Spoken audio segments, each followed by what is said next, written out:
Assalamualaikum warahmatullahi wabarakatuh. Yang terhormat Bapak dosen pengampu mata kuliah Evaluasi Pendidikan. Puji dan syukur kehadirat Allah Subhanahu wa Ta'ala karena atas rahmat dan karunia-Nya pada kesempatan ini saya dapat memaparkan laporan ujian akhir semester mata kuliah Evaluasi Pendidikan. Laporan ini disusun sebagai bentuk implementasi konsep dan prinsip evaluasi pendidikan yang telah dipelajari selama perkuliahan. Pemaparan laporan ini berfokus pada pengembangan dan analisis instrumen evaluasi pembelajaran informatika yang mencakup instrumen tes dan instrumen non-tes.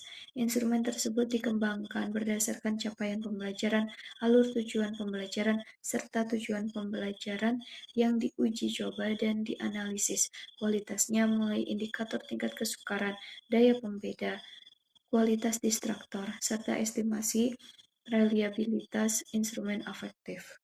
Melalui pemaparan ini, diharapkan dapat memberikan gambaran mengenai proses penyusunan instrumen evaluasi yang sistematis dan reliabel, serta menunjukkan bagaimana evaluasi pembelajaran dapat digunakan untuk menilai hasil belajar peserta didik secara komprehensif, baik dari ranah kognitif maupun afektif. Selanjutnya, pemaparan laporan akan disampaikan secara bertahap dimulai dari latar belakang, tujuan penyusunan instrumen, pengembangan instrumen tes dan non-tes, hasil analisis, hingga kesimpulan dan saran.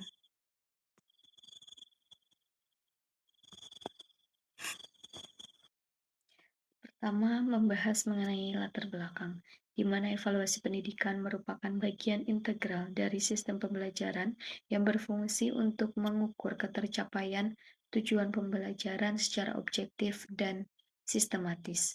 Melalui evaluasi, pendidik dapat memperoleh informasi mengenai efektivitas proses pembelajaran, tingkat penguasaan peserta didik terhadap materi, serta ketepatan strategi dan media pembelajaran yang digunakan. Dengan demikian, evaluasi tidak hanya berperan sebagai alat penilaian hasil belajar, tetapi juga sebagai dasar pengambilan keputusan untuk perbaikan terhadap proses pembelajaran. Dalam konteks pembelajaran informatika, evaluasi memiliki kompleksitas yang lebih tinggi karena mencakup penguasaan konsep sistem komputer sekaligus pembentukan sikap dan etika dalam penggunaan teknologi. Oleh karena itu, evaluasi pembelajaran informatika harus mampu mengukur ranah kognitif dan afektif secara seimbang dengan menggunakan instrumen yang valid, reliable, dan praktis. Adapun tujuan penyusunan instrumen yaitu untuk mengembangkan alat ukur yang mampu menilai hasil belajar peserta didik secara komprehensif. Secara khusus, tujuan penyusunan instrumen meliputi: 1. Pengembangan instrumen tes pilihan ganda yang sesuai dengan capaian pembelajaran informatika. Yang kedua, analisis kualitas butir soal berdasarkan indikator evaluasi. Yang ketiga, pengembangan instrumen non-tes untuk mengukur domain afektif serta perhitungan reliabilitas instrumen non-tes. Tujuan ini menunjukkan bahwa evaluasi tidak hanya berfokus pada pengukuran hasil belajar, tetapi juga pada kualitas instrumen yang digunakan agar hasil evaluasi dapat dipertanggungjawabkan secara ilmiah.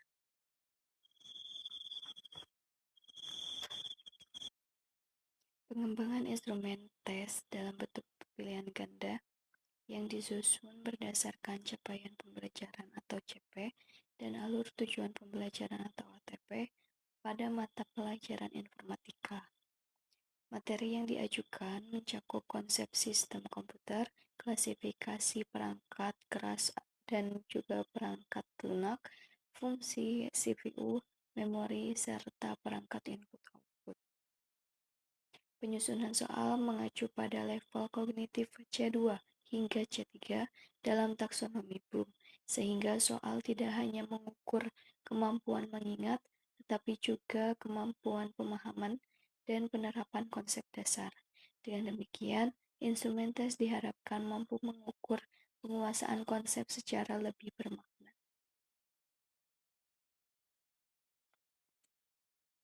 Pada hasil analisis butir soal tes, dilakukan untuk menilai kualitas instrumen tes secara empiris. Analisis tingkat kesukaran menunjukkan bahwa sebagian besar soal berada pada kategori sedang dan mudah, yang menandakan kesesuaian antara tingkat kesukaran soal dan kemampuan peserta didik. Analisis daya pembeda menunjukkan bahwa mayoritas soal memiliki daya pembeda cukup hingga sangat baik, sehingga mampu membedakan peserta didik yang memiliki tingkat penguasaan materi yang berbeda. Selain itu, analisis kualitas distraktor yang menunjukkan bahwa sebagian besar opsi pengecoh berfungsi dengan baik, meskipun beberapa butir memerlukan revisi karena terdapat distraktor yang tidak dipilih oleh responden. Secara keseluruhan, hasil analisis menunjukkan bahwa instrumen tes memiliki kualitas yang baik dan layak digunakan sebagai alat evaluasi pembelajaran informatika. Kemudian pada pengembangan instrumen non-tes atau afektif dikembangkan untuk mengukur domain afektif berupa tanggung jawab belajar dalam pembelajaran informatika.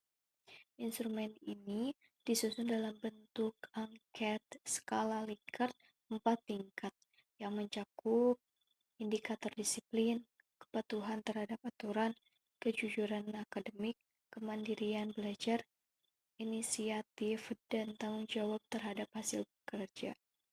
Pengembangan instrumen non-tes didasarkan pada pemahaman bahwa sikap dan nilai tidak dapat diukur secara langsung melalui tes tertulis, melainkan memerlukan alat ukur non-tes yang disusun secara sistematis dan terstruktur.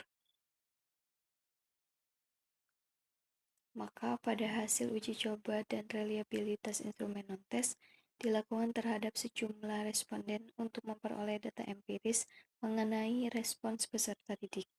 Hasil respons menunjukkan adanya variasi jawaban yang mengidentifikasi bahwa instrumen memang mampu menangkap perbedaan tingkat sikap tanggung jawab belajar antar peserta didik.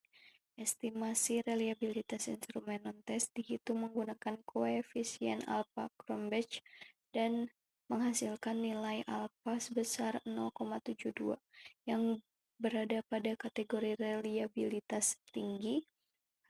Hal ini menunjukkan bahwa instrumen memiliki konsistensi internal yang baik dan dapat digunakan sebagai alat ukur yang andal dalam mengukur ranah afektif. Sehingga dapat disimpulkan berdasarkan hasil pengembangan dan analisis instrumen bahwa instrumen tes dan non-tes yang dikembangkan telah memenuhi kaidah evaluasi pendidikan. Instrumen tes memiliki kualitas butir yang baik dan layak digunakan, sedangkan instrumen non-tes memiliki reliabilitas tinggi dalam mengukur sikap tanggung jawab belajar. Sebagai tindak lanjut, disarankan agar instrumen diuji coba pada jumlah responden yang lebih besar, agar hasil evaluasi memiliki tingkat generalisasi yang lebih luas, serta dilakukan analisis lanjutan untuk meningkatkan kualitas instrumen. Mungkin hanya itu yang dapat saya sampaikan. Akhirul kalam. Wassalamualaikum warahmatullahi wabarakatuh.